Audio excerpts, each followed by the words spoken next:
রাসূল সাল্লাল্লাহু আলাইহি ওয়াসাল্লাম বললেন, শোনো, ভালো বন্ধুর উদাহরণ আর মন্দ বন্ধুর উদাহরণ কামারের মতো আর আতরওয়ালার মতো।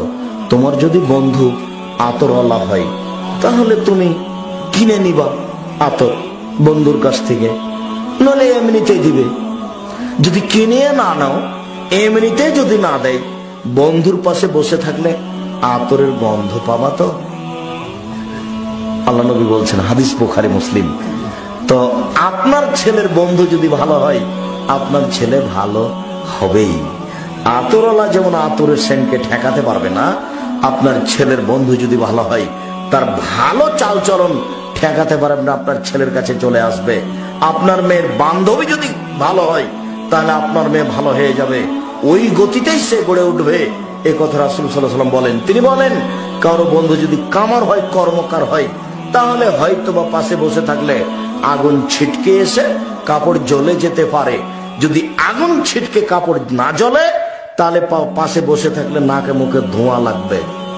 কামারের পাশে বসে থেকে নাকে মুখে ধোঁয়া লাগবে না, এই কথা যেমন মিথ্যে, আপনার ছেলের বন্ধু খারাপ, আপনার ছেলে খারাপ হবে না, এই কথা তেমনি মিথ্যে। কামারের পাশে বসে থেকে নাকে মুখে ধোঁয়া লাগবে না, এই কথা যেমন মিথ্যে। আপনার মেয়ের বান্ধবী খারাপ, আপনার মেয়ে খারাপ হবে না, এই কথা তেমনি মিথ্যে। শুনুন, কামারের পাশে বসে থেকে নাকে মুখে ধোঁয়া লাগবে না, এই কথা যেমন মিথ্যে। যে দল করেন সেই দলের প্রতিক্রিয়া আপনার ভিতরে আসবে না, এই কথা তেমনি মিথ্যে। দুই বোন খুব ভদ্র নম্র, দেখতেও সুন্দর, চালচলন ভালো, একজন আর একজনকে ছেড়ে থাকতে পারতো না। যমজ বোন, মাস্টার ডিগ্রি পাস করেছে, দুই বোন একসাথেই থাকে, একসাথেই চলে। বিবাহ হয়েছে একজনের বিএনপির লোকের সাথে আর একজনের আওয়ামী লীগ লোকের সাথে, দুই বোন আর কথা বলে না। ওটা হতেই হবে, কোনো পথ নেই। ওটা আল্লাহর নবী বলছে। আপনার ছেলের সবচেয়ে খারাপ বন্ধু হলো মোবাইল।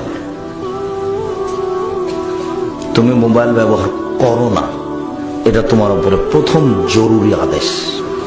উপস্থিত বৈঠক হলো মুসলিম বোন, এটা তোমার বাপ মায়ের অযোগ্যতা, তুমি মোবাইল ব্যবহার করবাই না। তোমার বাপের মোবাইলে রিং হচ্ছে, ধরবা না, ধরবা না, শেষ পর্যন্ত ধরোই, তাহলে অন করে দিয়ে বলবো, জি আসসালামু আলাইকুম, কে বলছিলেন? আমার আব্বা বাড়িতে নাই, পরে কথা বলিয়েন, রেখে দাও, তাহলে তোমার নাম্বারটাও নিবে না।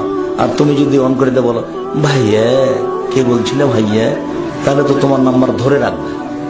নারীদের কণ্ঠ নারী, এ কথা আল্লাহ বলেন। নারীদের কণ্ঠ নারী, এ কথা আল্লাহ বলেন। নারীদের কণ্ঠ নারী, এ কথা আল্লাহ বলেন। তোমাকে একটু বিবেচনা করে চলতে হবে। পুরুষকে বিপদে ফেলে পাপী করে দিয়ে নিজেকে শিক্ষিতা মেয়ে মনে করো না। পুরুষকে জাহান্নামের দিকে ঠেলে দিয়ে নিজেকে বুদ্ধিমতী শিক্ষিতা মনে করিও না। নিজেকেও জাহান্নামে যেতে হবে ওর সাথে সাথে।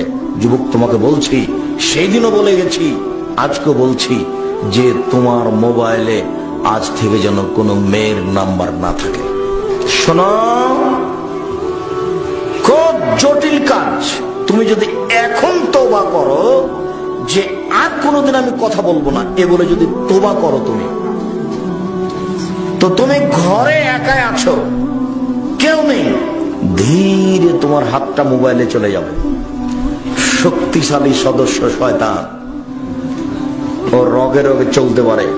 যখনই একাই থাকার কারণে এখানে তওবা করে গেলে আর তার সাথে কোনোদিন কথা বলবো না, ঘরে একাই ধীরে হাতটা চলে গেল, মোবাইলটা তুমি লক করেই শুয়েছিলে, 2 মিনিট 5 মিনিট পরে দেখলে যে মোবাইলটা হাতে নিয়ে আবার তুমি লকটা খুলে দিলে। এরকম যখন হলো তখন তুমি লাফ দিয়ে উঠে যাও, ইন্না লিল্লাহি ওয়া ইন্না ইলাইহি রাজিউন। এ তো শয়তান চলে এসেছে, তোর মুখে আমি লাথি মারি, শয়তান তোর মুখে আমি লাথি মারি, দেখি তুই জয় হইস না আমি জয় হই, আমি মোবাইলে হাত দেব না।